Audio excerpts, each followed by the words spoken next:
আবু সাঈদ নামে এই ছেলেটা শহীদ হয়নি, ও নিজে আত্মহত্যা করেছে। একটা ছেলে মরে গেছে, তার নাম হলো সাইদ। ইসলাম কারোর প্রতি এতটা জুলুম করছে কিনা যে সামনে হলে সবাই অস্ত্রধারী, কেউ তোমার কাছাকাছি নাই, সবাই দৌড়াচ্ছে, গুলির শব্দে খালি দৌড়ায় দৌড়ায়, যে যার মতো দোয়া ইউনুস পড়তেছে, মুনাফিকের দল দৌড়ায়, আর তুমি একা এমন ইমানদার যে দৌড়ে গিয়ে বলো যে মার, আরে মারিস না কেন, মার মার মার। এইটা কোন ইমানদারের কাজ? এটা কোরআন হাদিস পড়ে আমরা পাই না। আহলে হাদিসের নাম নিয়ে অনেক মানুষ আজ মানুষকে ধোঁকা দিচ্ছেন। আহলে হাদিস এই শব্দটা খারাপ না, কিন্তু শব্দটা নিয়ে আজ ধোঁকা দিয়ে বোকা বানিয়ে অনেকে এখনো পর্যন্ত জালেমদের পা চাটতেছে। কালকের বক্তব্য ছিল একজনের, রফিক নামে, আমি নাম নিয়েছি এই কারণে চেনার জন্য। লোকটা জানাচ্ছে এখন জনগণকে, আবু সাঈদ নামে এই ছেলেটা শহীদ হয়নি, ও নিজে আত্মহত্যা করেছে। বিশ্বনবী কোরআন হাদিসের ভেতরে তিনি স্পষ্ট ভাবে জানিয়েছেন, কেউ যদি দেওয়াল চাপা পড়ে মারা যায় সে শহীদের মর্যাদা পায়, পানিতে ডুবে মারা যায় শহীদের মর্যাদা পায়। এ কথা কি নতুন শুনছেন? বলেন। আগুনে পড়ে যদি কেউ মারা যায় সে যদি শহীদের মর্যাদা পায়, অ্যাক্সিডেন্ট করে মরলে যদি শাহাদাতের মর্যাদা পায়, এই পৃথিবীর ময়দানে জালেমদের জুলুমের সামনে মোকাবেলা করতে গিয়ে নিজের জীবনটা সে দিয়ে দিল, তাকে আপনি শহীদ বলতে আপনার অসুবিধা লাগে কোন জায়গায় বলেন তো দেখি? এবার আমাদের দুইটা নোটিশ বলছে, যেহেতু এই শব্দটা শুনি আজ 2 দিন ধরে অনেক জালেমের দোসর যারা, তারা এখনো পর্যন্ত অপপ্রচার চালাচ্ছে এদের বিরুদ্ধে, এই জন্য 2টা নোটিশ বলছি। সূরা বাকারার 154 নম্বর আয়াত, 2 নাম্বার পারা, 2 নাম্বার পৃষ্ঠা, 12 নাম্বার 13 নাম্বার লাইনে আছে, ভালো করে মিলাবেন। আল্লাহ পাক বলেন, আলা তাকুলু লিমান ইয়াকতালু ফি সাবিলিল্লাহি আমওয়াত বাল আহয়াউ ওয়ালাকিন লা তাশউরুন। আপনি হয়তো এভাবে এতদিন চিন্তা করেননি, যেভাবে আমি বলছি মিলিয়ে দেখেন। আল্লাহ বলেন, আলা তাকুলু, হে পৃথিবীর লোকেরা, কেউ এ কথা মুখ দিয়ে বলবা না। কথা বলে মানুষ কি দিয়ে? বলো না কেন? এই জন্য মুখের ওপর আল্লাহ নোটিশ দিয়েছেন, কেউ এ কথা বলবা না। 1 জন 2 জন না, কেউ বলবা না, বহু বচন। লিমান ইয়াকতালু ফি সাবিলিল্লাহি আমওয়াত, আমি আল্লাহর জন্য, মানবতার জন্য যারা জীবন দিয়ে গেল, এই মানুষ মরে গেছে, এ কথা বলবা না। বাল আহয়াউন, বরং তারা জীবিত। ওয়ালাকিন লা তাশউরুন, কিন্তু তোমরা টের পাও না। এটা তো মুখের উপর আল্লাহ দিলেন, মানুষ মুখের পরে অন্তরেও ধারণা করতে পারে। ধারণা করা কি দিয়ে? অন্তর দিয়ে মানুষ যেন ধারণাও না করে যে তারা শহীদ হয়নি, তারা এমনি মারা গেছে, কথা যেন ধারণাও না করে। সূরা আলে ইমরান 4 নাম্বার পারার 11 নাম্বার পৃষ্ঠার 9 নাম্বার লাইনের 159 নাম্বার আয়াতে 69 নাম্বার আয়াতে জানিয়েছেন, ওয়ালা তাহসাবান্নাল্লাযীনা কুতিলু ফি সাবিলিল্লাহি আমওয়াতা বাল আহয়াউন ইনদা রাব্বিহিম ইরযাকুন। খুব খেয়াল করেন, অন্তর দিয়েও কেউ যেন ধারণা না করে যে ওরা মারা গেছে। আল্লাহ পাক বলেন, ধারণাও কোনোদিন করবি না যে ও মরে গেছে না। কারণ জীবন জালেমের সামনে নিজের জীবন দিয়ে দেওয়া তো সহজ কথা না। ওরা কিন্তু জীবিত আছে, ওরা জিন্দা। ইনদা রাব্বিহিম ইরযাকুন, তারা তাদের রবের কাছে রিজিক পাচ্ছে। সুতরাং আবু সাঈদ রংপুরের এই ছেলেটা জালেমের সামনে দাঁড়িয়ে জীবনটা দিয়ে শাহাদতের মরণ পেয়েছে। এটা কোনোদিন আপনি মুখ দিয়ে যেন না বলেন যে লোকটা মরে গেছে, ধারণাও না করেন যে ও মরে গেছে না, ও শহীদ হয়েছে। কি হয়েছে? স্বাধীনভাবে কথা বলতে পারতাম না। পাশের জেলায় বাড়ি আমার, নাটোর, কুষ্টিয়া। এখানে দাওয়াত খেতে এসেছিলাম বিয়ের, তারপর আমার ঢুকতে দেয়নি। কোথায় ছিলাম আপনি টের পেয়েছেন?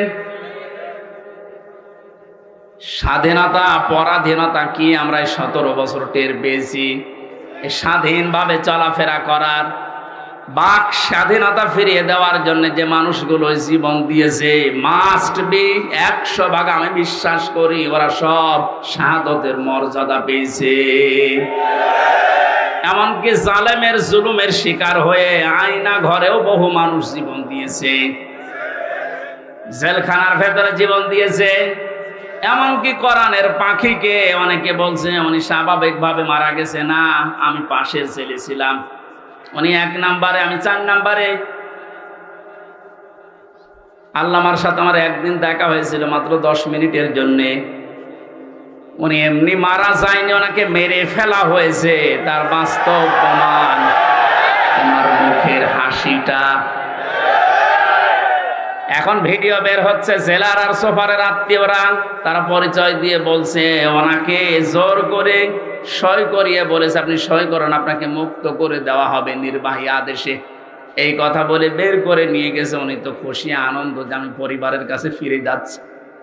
কিন্তু শয়তান যারা আছে শয়তানি করে, ষড়যন্ত্র করে, যাকে দায়িত্ব দিয়েছিল মোস্তফা জামান এ কোলাঙ্গার, এই যে কি জিনিস এখন আমরা টের পাচ্ছি, কার তৈরি করা এখন আপনি দেখতে পাচ্ছেন। আমার মনে হয় একে যদি আমার মতো এরকম 10 দিন রিমান্ডে রাখেন, ও সব সত্য কথা বলে ফেলবে। আমার মুখ দিয়ে রিমান্ডে একটা কথা ওরা বের করতে পারেনি, শেষ পর্যন্ত মন মতো লিখে আমাকে বলছে সই করেন আপনারা ছেড়ে দেওয়া হবে। আমি তো রিমান্ডে বসতাম না যে 164 কি, মনে করলাম ছেড়ে যখন দেওয়া হবে দেই। এখন দেখি সব আমার বিপক্ষে লিখেছে। আমি নাকি দেশের বিরুদ্ধে কথা বলতাম, যতগুলো বক্তব্য দিয়েছি দেশের ভালোবাসার পক্ষে দিয়েছি, কারণ দেশকে ভালোবাসা এটা ঈমানের অঙ্গ। আরে মানুষগুলো এটা আমাকে বলে কয়ে নিয়েছে যে বলেন আপনি যে আপনাকে এদেশের কিছু মানুষ টাকা পয়সা দিয়ে ব্যবহার করে যে আপনি দেশের বিরুদ্ধে, এই সরকারের বিরুদ্ধে, তাহলে আপনাকে ছেড়ে দেব। শেষ পর্যন্ত বলতে রাজি যখন হলাম না, 11 ঘন্টা আমার টাঙিয়ে রেখেছিল কালো কাপড় দিয়ে চোখ বেঁধে। নিজেরা বলা করতো হুজুর আপনি নির্দোষ আমরা জানি, কিন্তু আপনাকে এই কথা বলা লাগবে। পেছনে হাত হ্যান্ডকাপ দিয়ে বেঁধে, কালো কাপড় দিয়ে চোখ বেঁধে 11 ঘন্টা এক জায়গায় আমার নামাজও পড়তে দেয়নি। 4 ওয়াক্ত জোহর আসর মাগরিব এসে আমি সব ইশারায় পড়েছি। এখন নামাজ পড়ছি কোন সময় আমি তাও জানি না, কারণ মাটির নিচে তো। সর্বশেষ যখন বললাম না এত বড় মিথ্যা কথা আমি বলতে পারবো না, আকিস গ্রুপে আমি চাকরি করতাম, ওনাদের বিরুদ্ধে হাজার হাজার কথা লিখতে বলেছেন, একটাও পারবো না, কারণ ওনারা এরকম না। শেষে আমার বলছে যদি আপনি আজকে সন্ধ্যার ভেতরে এগুলো স্বীকার না করেন, না বলেন, তাহলে আপনার বউ তুলে নিয়ে আনবো। কি চরিত্র দেখিছে। আর এখন অনেক সুর তুলছে অনেকে যে এদের মাফ করে দাও। এই জালেমদের মাফ করা মানে মাজলুমের উপরে অবিচার করা।